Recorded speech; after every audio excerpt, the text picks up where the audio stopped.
vão acontecer várias outras lives, então é bom para você se manter atualizado.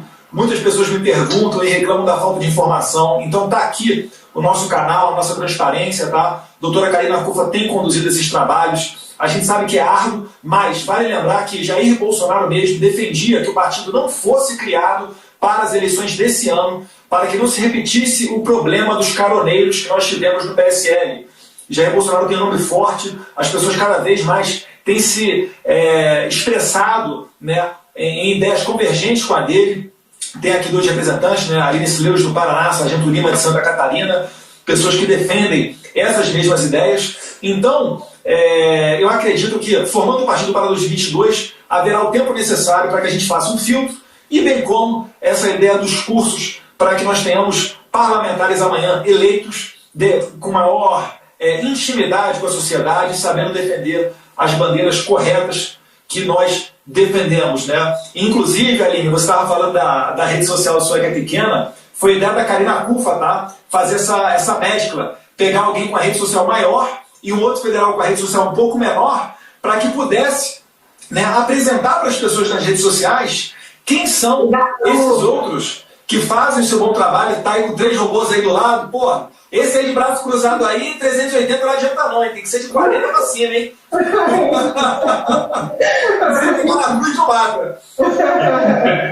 Não, mas sério, vamos marcar depois para fazer essa live, vai ser um prazer aproveitar, inclusive esse período de pandemia, né? Ó, a rede da deputada SLEU, a gente acha, ó.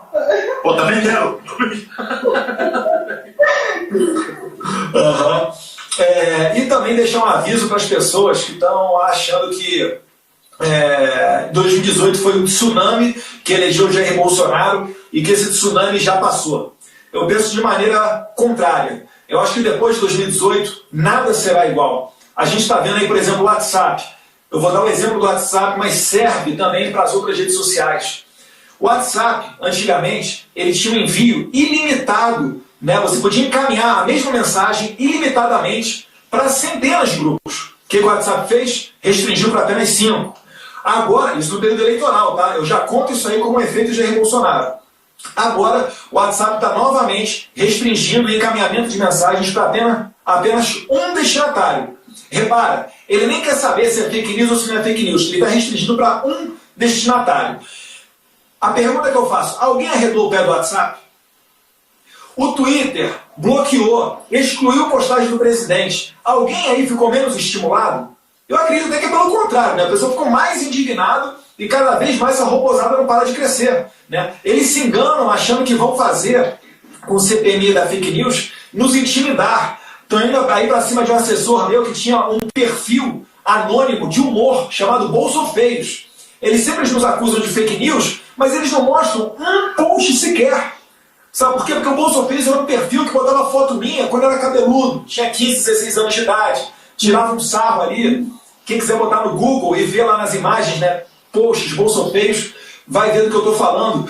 Então, né, eles sabem disso, eles sabem que o nosso apoio é voluntário, eles sabem que o nosso apoio ele é espontâneo. As manifestações hoje em Brasília e as que ocorreram no resto do Brasil, poxa, o PT, nem se ele quiser pagar com um pouco mortadela, ele vai conseguir fazer uma manifestação desse tipo. Eles utilizam a desculpa da pandemia para não fazer manifestação. E deixa o recado, não existe impeachment de presidente popular. Bote isso na cabeça. Se esses caras pudessem, já teriam passado o cerol no Jair Bolsonaro. Não conseguiram e não vão conseguir. É por isso que eles sequer apresentam, né, uma proposta de impeachment. Um pouquinho mais adiante aqui, a Aline falou bem, né, da frase do Edmund Burke, que tem várias variações delas.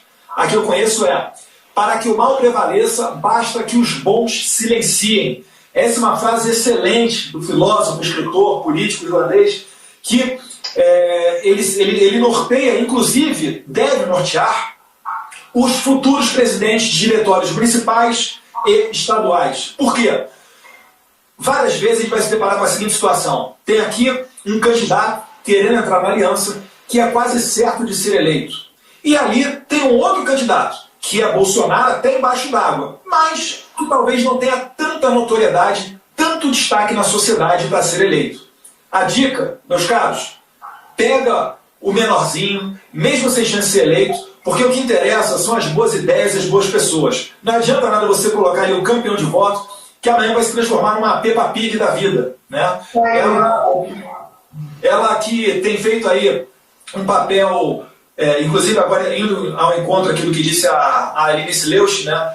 Ela retirou da CPMI da fake news todos os deputados bolsonaristas, ela só dá conta, né, de fazer esse tipo de coisa, usar a liderança para ir para cima, até mesmo de funcionários, né? Ela já demitiu para mais de 10 funcionários da liderança, porque certamente acreditava que tinha uma conexão comigo ou com algum deputado bolsonarista. Então ela está vivendo a sua psicopatia, mas mostra como que é preciso a gente ter do nosso lado, no mesmo partido, pessoas que sejam alinhadas com as nossas ideias. E uma outra frase que eu gosto, né, para o pessoal que que é chamado de robô, de gado, etc.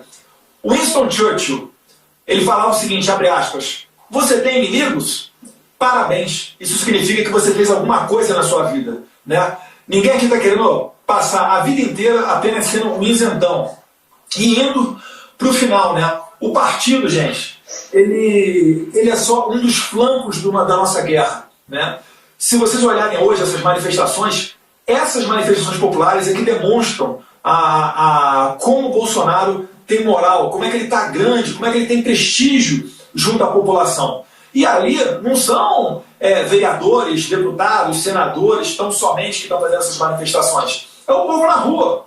Então o Brasil vai ser salvo pela tia do Zap mesmo, sabe? É para aquela pessoa que estava lá até de noite, tá o marido ou a esposa reclamando, larga esse celular! Mas está lá o cara lá assim, repassando um por um no WhatsApp, ou postando coisa ali, desmascarando, né, o Sérgio Moro. Imagina, Sargento Lima, se o Sérgio Moro continuasse ministro até 2022.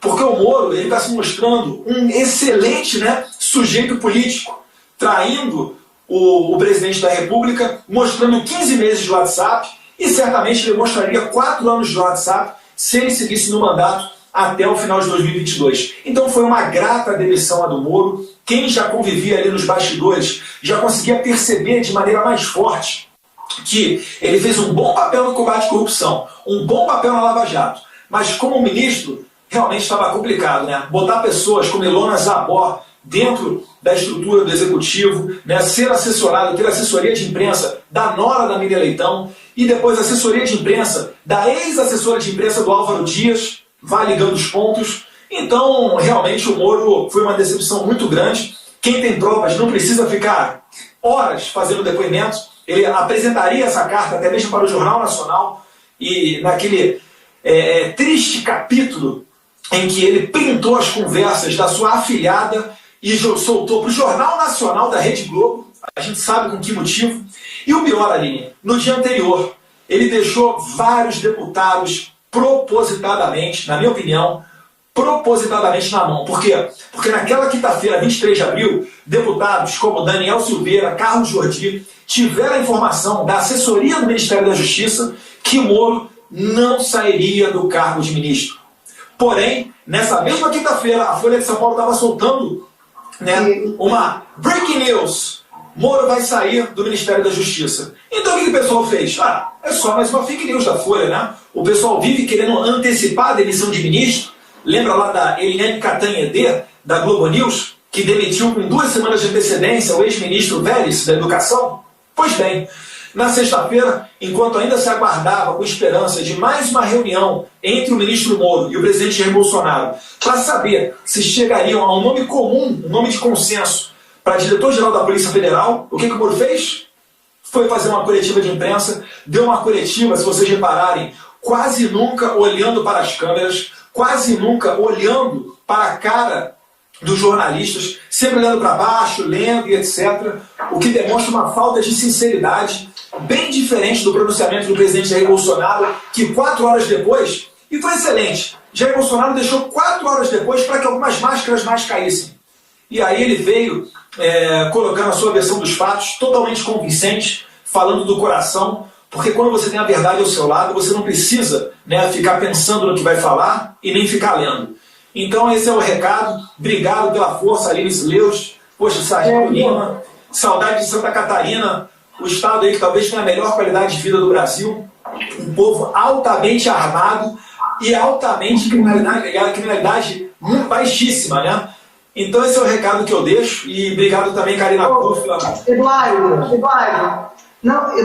só faz uma fala especial para o povo paranaense, que aqui está rodando nos 3 últimos dias uns postzinhos com a foto do seu pai, dizendo que ele falou mal do povo paranaense, e nós, deputados paranaenses e da base do governo, temos falado que mais uma vez eles distorceram o que seu pai falou no discurso, que ele falou que o Moro levou a equipe do Paraná, que ele teve a livre opção de escolher e tal, e que não é só no Paraná que tem técnicos bons e tal. Em nenhum momento ele quis ofender ou dizer, eu sei disso porque eu sou paranaense, tenho o maior orgulho de ser paranaense. Agora aqui, todos os adversários estão usando de má fé e tentando jogar o povo paranaense contra o nosso presidente, e eu tenho falado arduamente contra isso, e tenho falado inclusive para a população que nós já estamos vendo a verdade, porque no primeiro dia realmente foi um baque,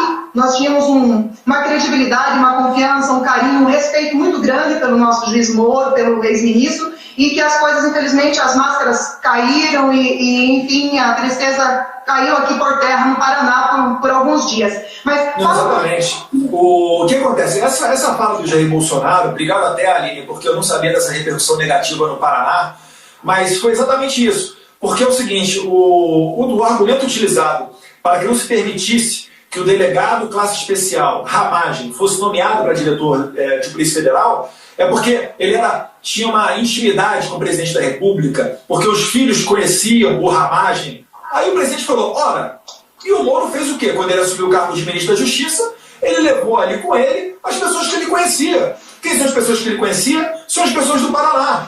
Né? Então é basicamente isso. Né? E o presidente seguiu um pouco mais adiante, falando inclusive do ministro Alexandre de Moraes. Ele ressaltou que é notório o saber jurídico dos ministros do STF, mas por que Alexandre de Moraes foi nomeado por Temer e não outro brilhante jurista brasileiro? É por causa da proximidade. Então é algo natural quando você vai nomear. Certamente, Aline, se amanhã você for presidente da República, alguns desses que estão com você aí serão seus ministros ou pessoas de confiança, da assessoria jurídica. E a história de Jair Bolsonaro é semelhante da sua. Né? Do interior de São Paulo, Vale do Ribeira, próximo ao Paraná, chegou onde chegou e ele nem acredita. Se você olhar o vídeo no YouTube, ele chegando na cidade natal dele, né, em Eldorado, de helicóptero, ele vai às lágrimas, né? Poxa, como que uma pessoa veio de um local tão humilde e chegou onde chegou? Então, fazendo certo, falando a verdade, todos nós podemos. Isso aí.